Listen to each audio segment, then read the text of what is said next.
หะโตสัมมาสัพเพติโยเว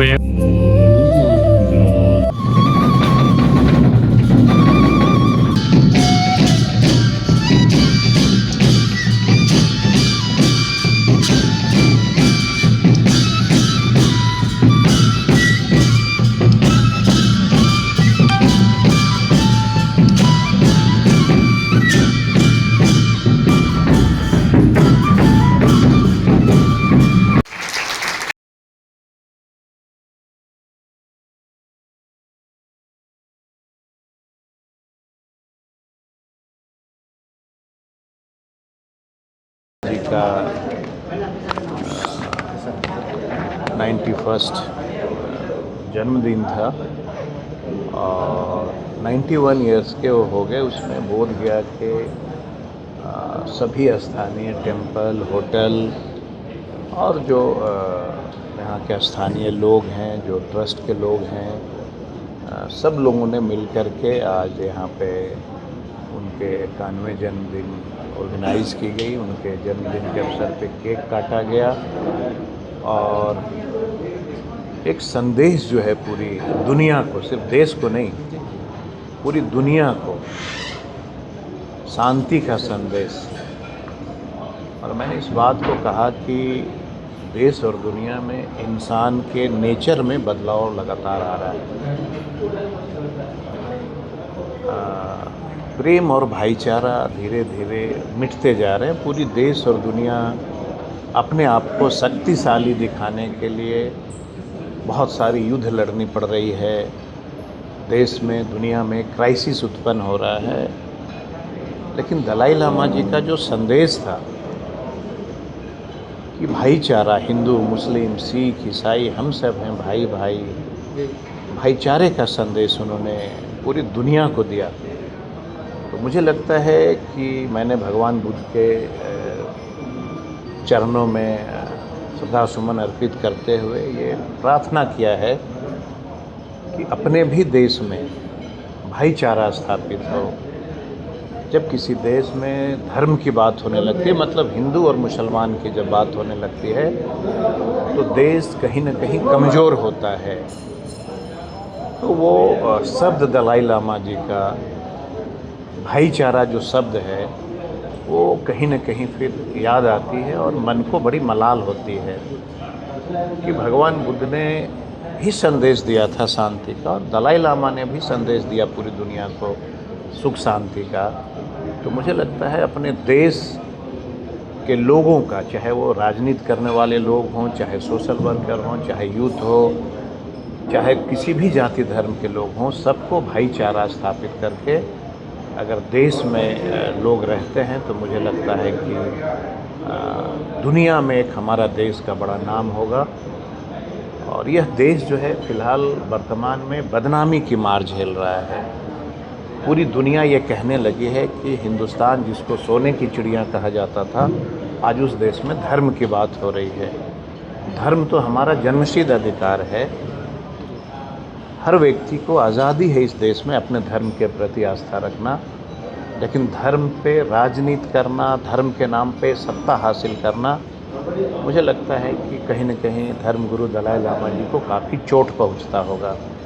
तो मैंने ईश्वर से प्रार्थना किया है दलाई लामा जी के 91वें जन्मदिन के अवसर पे इस देश में सुख शांति और भाईचारे का जो संदेश है वो बना रहे।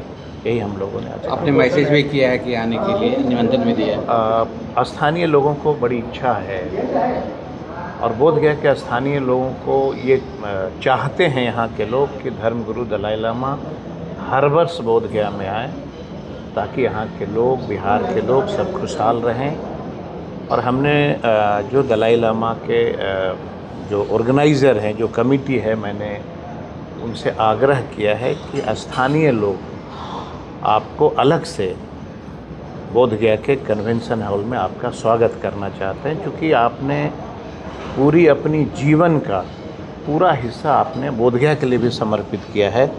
तो हम स्थानीय लोगों का भी ये धर्म बनता है कि हम उनको अलग से यहाँ पे एक प्रोग्राम कर कर के और यहाँ के स्थानीय लोग जो हैं क्वेश्चन है कि सुरक्षा राबड़ी देवी का सुरक्षा अब देखिए, आज दलाई लामा जी का जन्मदिन है, बेहतर होगा कि उसी पे हम लोग चर्चा करें। और जहाँ तक आपने अंगरक्षक की बात रखी, तो मैंने अभी क्या कहा कि देश, अपना जो देश है ना, वो कहीं ना कहीं अब लोग खुशहाली के कगार पे नहीं जा रहे हैं, ईर्ष्या की भावना से राजनीति कर रहे हैं। तो दलाई लामा जी का क्या भावना था? भाईचारा। लेकिन इस देश में धीरे धीरे भाईचारा मिटती जा रही है। तो जब भाईचारा मिटेगा तो देश कमज़ोर होगा। तो उसी का संदेश आज मैंने दलाई लामा जी के जन्मदिन के अवसर पे दिया है कि सबको भाईचारे के साथ रहना चाहिए। और राजनीति की एक अपनी एक परिभाषा होती है। उस परिभाषा में अगर लोग राजनीति करते तो शायद बिहार बहुत आगे चला गया होता। ईर्ष्या की भावना से राजनीति करने वाले लोग बिहार की तरक्की कभी नहीं कर सकते। भाईचारा से ही बिहार तरक्की करेगा और देश भी। तो मैं आपको मीडिया को धन्यवाद देता हूं और तमाम बोधगया वासियों के तरफ से जिस प्रकार से 91वें जन्मदिन आदरणीय दलाई लामा जी का मनाया गया और यहाँ के जो ऑर्गेनाइजर थे जिस प्रकार से ऑर्गेनाइज किए और जन्मदिन का प्रक्रिया जो जिस हिसाब से किया गया, उसके लिए उनको भी मैं धन्यवाद देता हूँ। और इस प्रकार के सिस्टम बना करके जो किया गया है, मैं तमाम जो संस्थापक है या संचालन कर रहे हैं उनको भी धन्यवाद देता हूँ। इस प्रकार का कार्यक्रम आदरणीय दलाई लामा जी का जो जन्मदिन मनाया गया, मैं तो यही कहूँगा कि भगवान बुद्ध और ये कलयुग चल रहा है, भगवान बुद्ध के रास्ते पे बनाए हुए रास्ते पे चलने का काम अगर कोई कर रहे हैं तो आदरणीय दलाई लामा जी ही कर रहे हैं। उनका जिस प्रकार से भगवान बुद्ध का संदेश था शांति और भाईचारा का, उसी के हिसाब से आदरणीय दलाई लामा जी उसी रास्ते पे चल रहे हैं। और देश, अपना देश ही नहीं विदेश में भी उनका डंका और नाम जाना जा रहा है। मैं तो चाहूँगा खास करके बोधगया की तमाम जनता जनार्दन की तरफ से कि इस जन्मदिन के अवसर पे वो और दीर्घायु रहें, स्वस्थ रहें और हमारे लिए काम करते रहें, अच्छा विचार देते रहें। यही सब बात को रखते हुए मैं यही कहूँगा कि उनका स्वास्थ्य अच्छा रहे और जिस प्रकार से वो काम कर रहे हैं उसी प्रकार से आदरणीय प्रधानमंत्री जी भी काम कर रहे हैं लोगों के बीच में जा करके। तो ये बोधगया, खास करके हमारे बोधगया के लिए बहुत खुशनुमा दिन है। और बोधगया के तमाम लोगों से भी मैं कहूँगा जिस प्रकार से भगवान बुद्ध का संदेश था, उसी संदेश को पालन करते हुए हम लोग सभी को आगे चलना है और भगवान बुद्ध के लिए भी के साथ साथ और दलाई लामा जी के से प्रार्थना करें कि वो स्वस्थ रहें ताकि हमेशा बोधगया की धरती पे उनका कारण दलाई लामा जी का ये कंपैशन करुणा के ईयर, इसको बहुत हम लोग पूरा साल मनाया है और वो जन्मदिन आते उसको ख़त्म हो रहा है और नया जन्मदिन आने के अवसर पर IBC ने ये तैयार किया है कि इस बार हम लोग ग्रैंड दलाई लामा जी का जन्मदिन मनाएंगे। तो वही आज बहुत बढ़िया हो गया।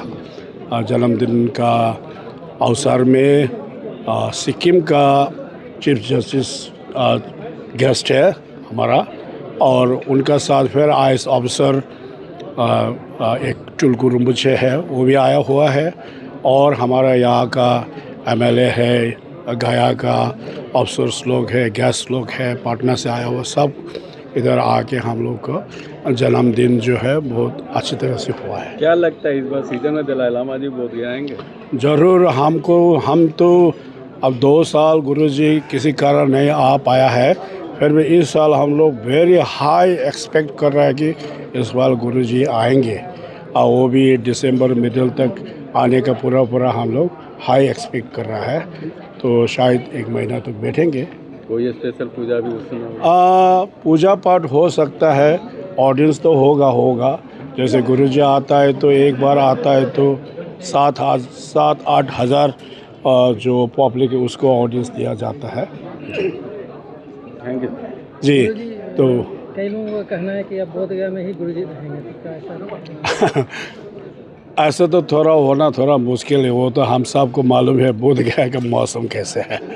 और जारा में गुरु जी हर साल आए और अपना यहाँ बैठे, अपना जो भी पूजा पाठ करें और हम लोग को भी ब्लेसिंग दे।